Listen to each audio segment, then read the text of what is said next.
Okay, so we are on Masechet Beitzah up to Daf Vav Amud Alef. Last time we saw a little bit about the din of a met b'yom tov rishon and met b'yom tov sheni. We saw two different opinions as to whether we saw the psak of the Gemara was that one can deal with the met on Yom Tov Sheni. According to one opinion, only if it's absolutely necessary. If it's been left out for longer. According to another opinion, no, Rabbanan made Yom Tov Sheni the same as Chol in this regard. Ultimately, we say nowadays, this under normal circumstances, this no longer applies. But that was the first half of Daf Vav Amud Alef. And then the Gemara continued with a discussion regarding Yom Tov Sheni of Rosh Hashanah, whether we say that Yom Tov Sheni of Rosh Hashanah is like Yom Tov Sheni Shel Galiot. Again, two different opinions there, but we seem to follow the primary opinion, which is that it is not, that it's different. We'll just read it again. If we're about halfway down on Daf Vav Amud Alef. Just everyone to mute themselves. So we're about halfway down on sorry, one moment. Yeah, halfway down Vav Amud Alef. So where it says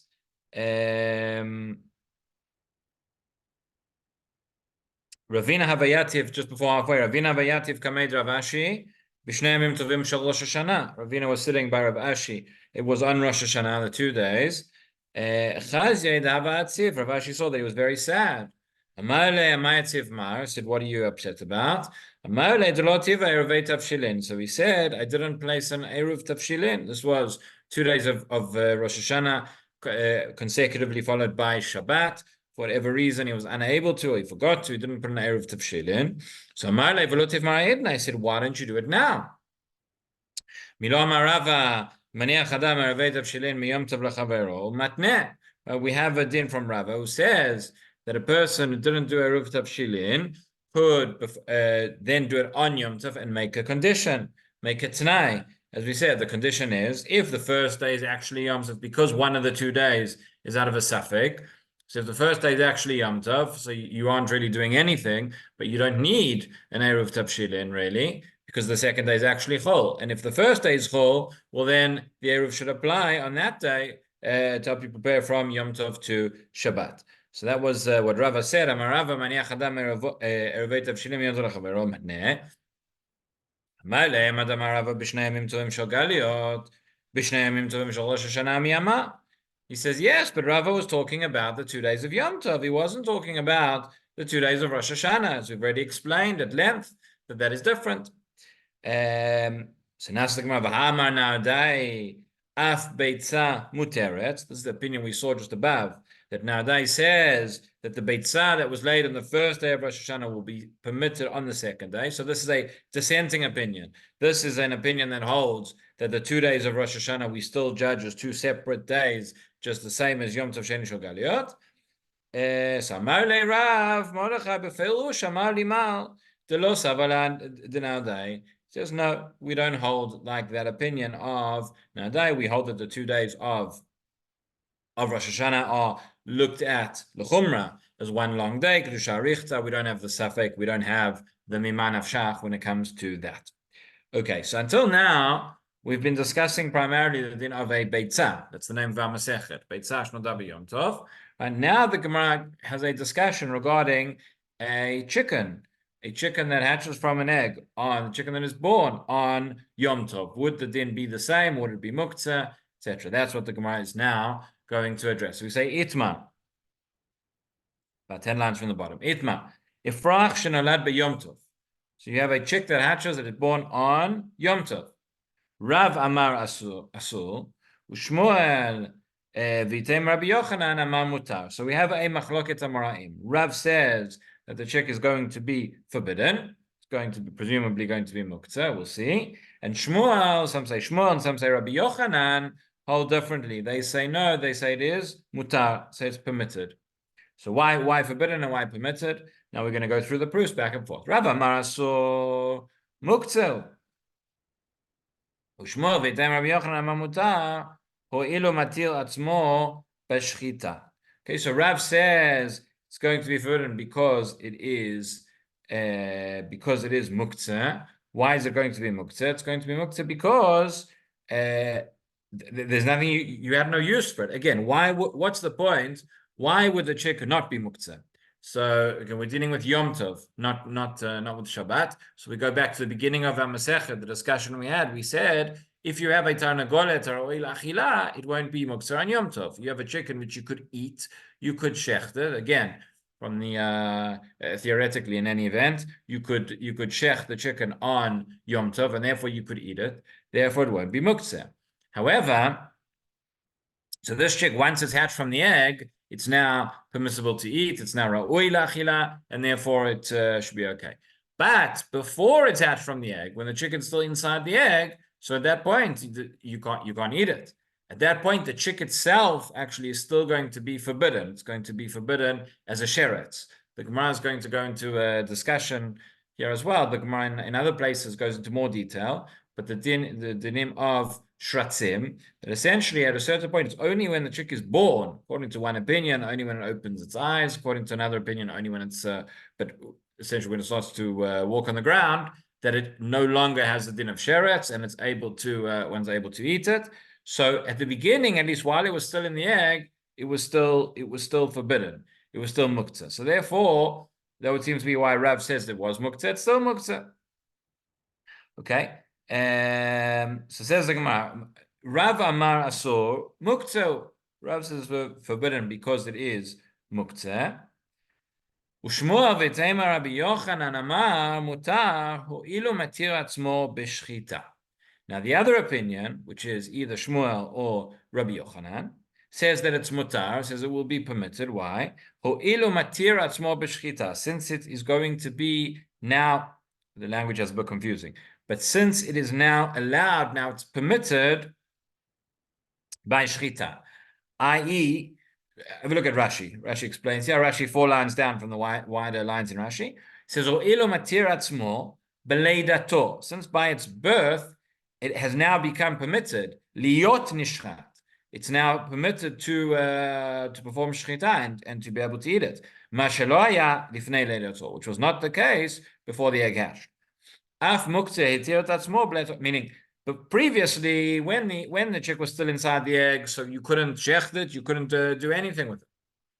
That was also not because of muktzeh, but because of sheretz. So he says, since when it hatches and it's born, it is now lost the previous status of isur, because it's now permitted for shchita. Therefore, it should be permitted also for muktzeh. Same thing, right? Rashi says, "B'leidato liot nishchat, ma shelo haya lifnei leidato," which was not the case before it was born. Af muktzeh tir atzmo b'leidato. So too, regarding the prohibition of muktzeh, it's also permitted now through its birth. The migo de itkan laha, itkan laha. Since it is now permitted for this, it's also permitted for this. Okay, so that is the opinion of Shmuel or Rabbi Yochanan. So Amri le Rav, back in the Gemara, Amri le Rav Kahana Rav Asi le Rav. Rav was the one who said that it's still asur, that it's still muktzeh. So Rav Kahana and Rav Asi say to Rav the following: V'chi ma ben zeh le'egel shenolad beyom tov. They say, what's the difference between a chick which is born, which hatches from the egg on Yom Tov, versus a calf which is born on Yom Tov as well? The calf that is born on Yom Tov is not going to be muktzeh.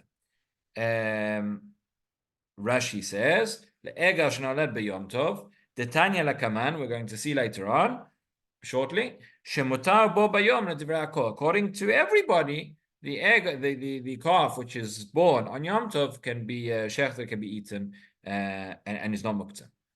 So what's the difference? Why should you say there that it's mutar, but with a chick that it's forbidden? He answers. Rabbi answers back the following: since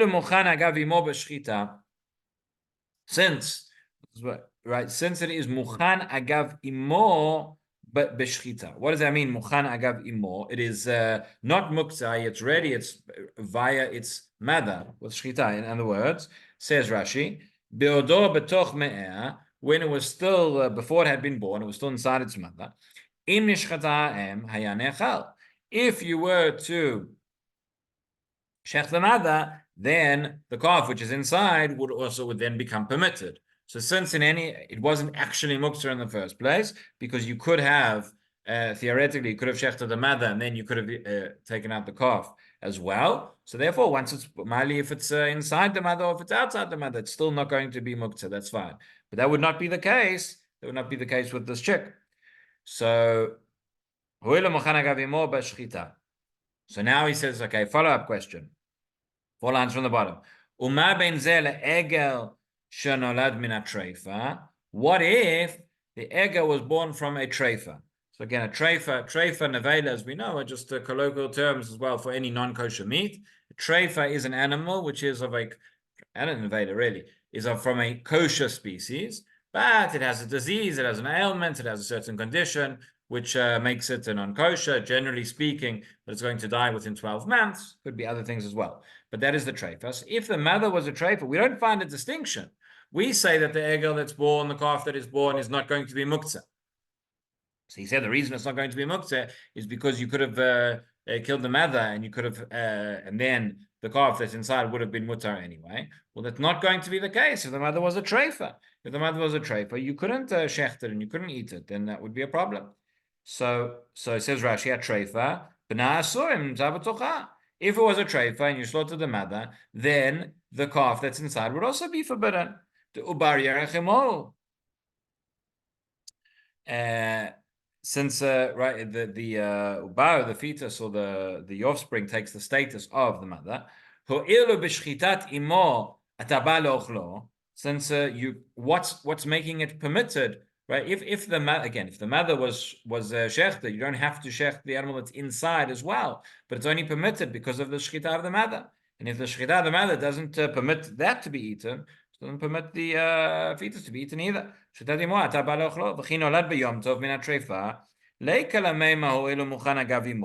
if it was born on Yom Tov from a treifa, you wouldn't say the same svara of muchana gavimo. Nonetheless, mutar. But if this calf was born, you could shecht that and you could eat it. We don't find anybody who prohibits that. So again, the question remains in place. What's the difference between this and the chick that is born? That Rav is going to be, according to Shmuel, Rabbi Yochanan, there's no kasha. But Shmuel, Rabbi Yochanan still says that the chick itself is going to be mutar. But the kasha is according to Rav. So,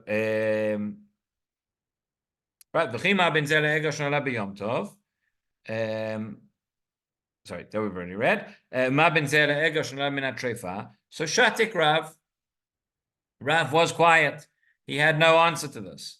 So Amarabba v'tei Rav Yosef, ma'ita mashatik Rav. Rabba and Rav Yosef say, why was Rav quiet? There's an answer. There's an answer to the svara. He should have answered the following: Lei malahu. He should have said like this. Now we're in the last line of the Amud. Ho'il umuchan agav imola klavim. In other words, that case of the egel, so we said, why is it not muktzah? We said it's not muktzah because the mother's not muktzah, because you could shech the mother and you could eat it.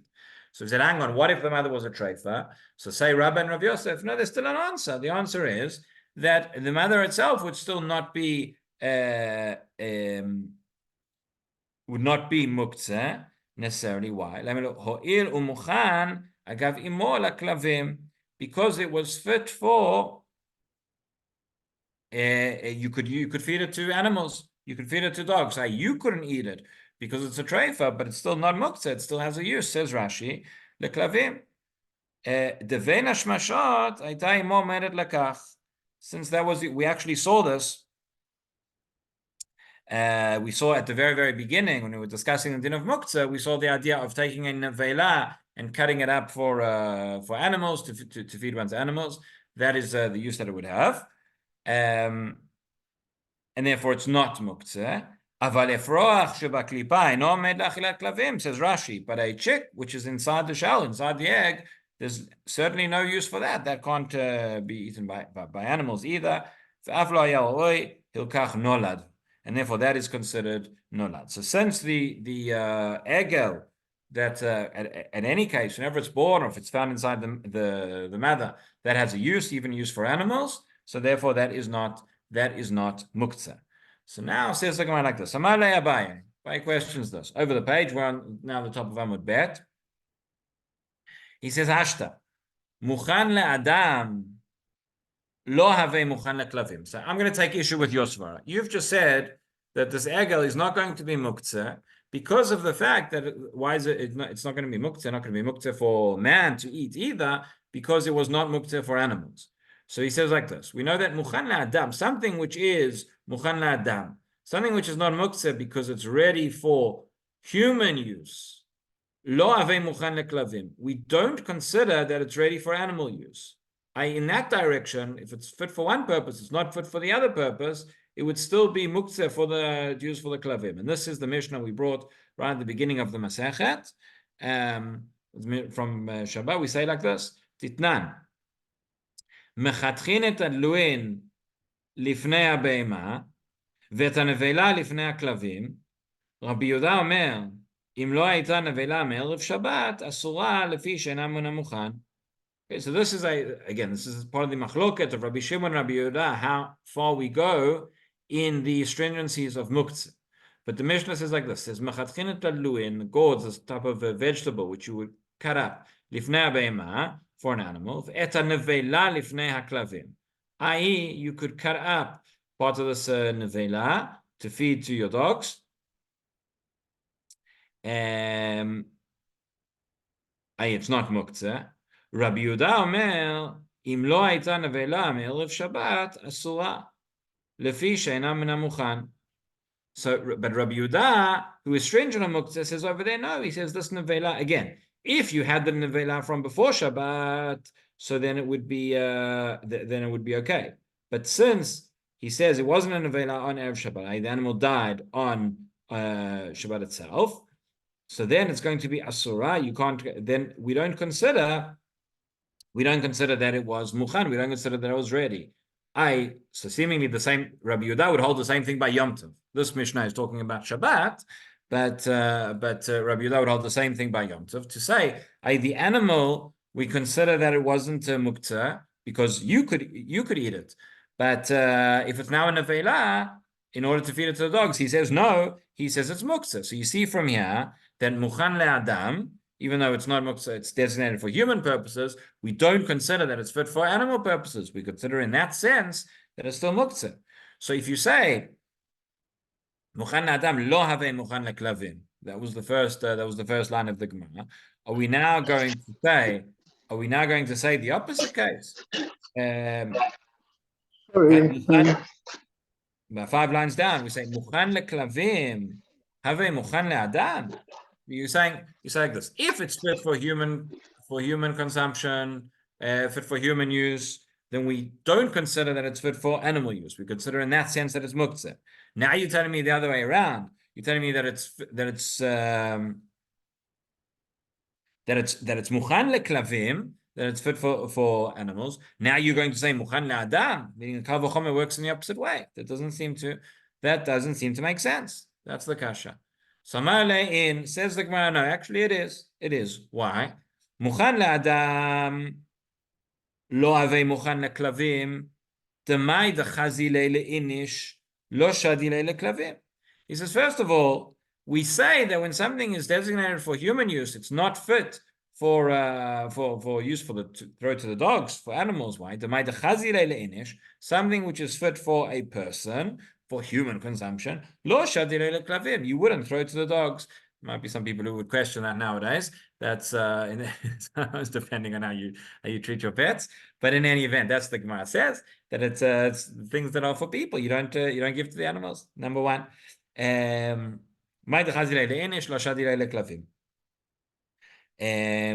leklavim. However, when it's something which is fit for the animals, we say that is fit for human as well. Because again, muktzeh means that it's designated, that it's set aside. I don't have in mind to be able to use it. But we say that when it comes to use for ourselves, anything that a person might be able to use, they have in mind, right? Anything that might be possible, and therefore that would still be okay. That would not be considered muktzeh. Okay, so we've seen that is according to Rav. We've seen again going back to our case. That was the comparison made regarding an egel that is born on Yom Tov. But regarding the egg, the afroach, sorry, the chicken which comes out of the egg, Rav said it's going to be muktzah, it's going to be asur. Shmuel or Rabbi Yochanan said it's going to be mutar. So now the Gemara says we have Tanya kvate de Rav, Tanya kvate de Shmuel v'tema Rabbi Yochanan. We have a Beitzah that teaches us like Rav. We have a Beitzah that follows the opinion of Shmuel, other way around, really, meaning Rav follows one opinion in the Tanaim, and Shmuel follows one opinion. Tanya kvate de Rav. Where do we have a Beitzah that teaches what Rav later said? So egel shenolad beyom tov mutar. Efrach shenolad beyom tov asur. ומה ההפרש בין זה לזה? זה מוכן אגב עמו בשחיטה, וזה אינו מוכן אגב עמו. Exactly what we've said. This Beitzah says an egel, and this is what we saw before, what we quoted, that we don't have a distinction regarding the egel. It says a calf that's born on Yom Tov is mutar, a chick that is laid on Yom Tov is also is going to be asur, right? And what's the difference between the two? זה מוכן אגב עמו בשחיטה, וזה אינו מוכן אגב עמו. That's exactly the svara that we brought before in the name of Rav. Tanya kvadei de Shmuel. We have a Beitzah which teaches like Shmuel, v'tem Rabbi Yochanan, or Rabbi Yochanan, whoever's opinion it was. Egel shnolad b'yom tov mutar, v'efrach shnolad b'yom tov mutar. Okay, so what you see, first of all, both these Beitzot start off, they bring both these dinim. Everybody says Egel shnolad b'yom tov mutar. There's no question, there's no dispute about that. The dispute is about the efrach. So yeah, he says efrach shnolad b'yom tov mutar. Also, it's going to be permitted. So what's the reason? Regarding the egel, it's mukhan agav imo, because the mother could have been shechted, and that's why. This is the svara which Shmuel said before. Meaning this now becomes, it's not the shechita of the mother, but this now becomes permitted to perform shechita on it, and in the same way that shechita is now permitted to be performed on it, so too the issur of muktzah goes away. Okay, the Gemara at this point is going to go into a little bit more detail about the efrach itself. At what point it becomes permitted? We know clearly the efrach, when it's still inside the egg, it is forbidden. It is as the issur of sheretz. Where once it's going to be hatched, it's going to come out. Then it's going to have it's going to become permitted at some point. The question is at what point, and that is a machloket tanaim. By the way, this I'll just mention very, very briefly in passing, but this sugya is very, very relevant nowadays in terms of contemporary halacha. First of all, in terms of eggs, most of these questions don't really come to us because we just buy the eggs in the shops, and there's they're non-fertilized eggs, and there's no question those are kosher. But in dealing with eggs and in dealing with what stage they come out, or what stage of if you find eggs inside a chicken, at what point is it permitted or not? And of course, the whole question of cultivated meat or cultured meat or lab-grown meat, when they're taking eggs at a very, very early stage, and they're taking the cells inside from the afroach and using that to produce meat. And the question is, if those cells have already become asur, or they've become mutar, or they still have these prohibitions on them. So this is one of the sugyas which is actually very relevant to that contemporary question. So Tanu Rabbanan, we're now about, I guess, halfway, a bit before halfway down. Dafav Amud Bet, we have a Beitzah. Tanu Rabbanan. Efrach shenolad b'yom tov asur. Right, so as we've said, this is the opinion of Rav, that an efrach, a chick which is born on Yom Tov, will be forbidden. Rabbi Eliezer ben Yaakov Omer, af b'chol asur. He says that even on a weekday it's forbidden. Why? Lefi shelo nitpatchu einav. Before its eyes have opened, then this is still, he says, it's still considered as part of the issur of sheretz. Says Rashi, lefi shelo nitpatchu einav, v'trabe l'issura mikol hasheretz hashoretz al haaretz kedil kaman. We'll see later on how he learns it out exactly from the psukim.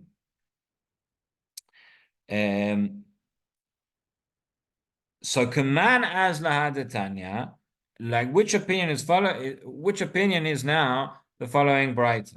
Lekol hasheretz hashoretz al haaretz, lirabot efrochim shelo nitpatchu eineihem. So we have a pasuk in Vayikra talking about Shratzib and all the different. You have the full pasuk on the side of your Gemara. Kol olecha gachon, kol olecha l'arba, ad kol ma'ber raglaim, lekol hasheretz hashoretz al haaretz. We have many psukim talking about prohibitions of shratzim, all sorts of insects and bugs, etc. And this is why I think we learned in Makot how the Gemara talks about whether it's a land insect or a flying one or in the water, whether it's 4 isurim or 5 isurim or 6 isurim, many different psukim. So most insects have a number of different isurim included already. The question is, when the pasuk says lekol asher tashoritz ala aletz, it's coming to include something additional. Why does it say kol asher tashoritz ala aletz? So he says the Beitzah that it comes to include la'abot efulchim shlonit patchu enehem. That comes to include chicks that have hatched, that have before they have opened their eyes, they are still considered like a sheretz that is going to be forbidden. So it says Kaman. Which opinion does this Beitzah that learns this limud, which does it follow? So command Rabbi Eliezer ben Yaakov. That is the opinion of Rabbi Eliezer ben Yaakov in the Beitzah above, which we just saw. Amar Ravuna Amar Rav, Beitzah im yetziata nigmara. So now Ravuna says in the name of Rav, the following cryptic statements, and the next part of the Gemara is going to try and understand precisely what this means. He says, Beitzah im yetziata nigmara. The egg is completed when it comes out. When it comes out of the, I guess when it's laid, when it comes out of the chicken. The question is, my im yetziata nigmara. What is that im yetziata nigmara that it's come out? What does that mean? Right? There are different dinim that we have regarding the egg. Are we saying an egg, as we know, so maybe it's talking like this. The one suggestion the Gemara is going to put forward. An egg, as we know, is parav. But an egg is not always parav. An egg is certainly, once it's been laid and once it's come out, it's parav. If you were to kill a chicken and you were to find inside eggs, again, very complex dinim and all sorts of questions that relates to the case I mentioned before as well. But you find the eggs inside the chicken. If the eggs are still at a certain stage of their development and they're still connected with gidim, chubarim begidim, and they are connected as part of the flesh of the chicken, then at that stage they may still be meaty. Only at a later stage are they going to become parav. So maybe when it says nigmara, that when it comes out that it's completed, it's talking about that. It's talking about the point that the egg is now an independent entity and it's now parav. Maybe it's talking about nigmara. We saw at the beginning of the Masechet, remember Hachanat Rabbi. Rabbi taught us that when you have an egg which is laid on Yom Tov, which is after Shabbat, it's going to be muktzeh. Why? Because it was nigmara b'Shabbat, that the egg was completed, was fully formed before it was laid. Okay, so maybe he's coming to argue with that. Maybe he's coming to say, mitziatan nigmara, then when it comes out, it's complete in the sense that now it's completely formed, that it's not going to be muktzeh anymore. But so that would be for a different thing. Maybe it's something else. Okay, so that's going to be the next part that we'll pick up tomorrow, where the Gemara says initiatan nigmara. Going to try to understand precisely what that is, what that's referring. Rabbi Kenigsberg. Yeah. Sorry.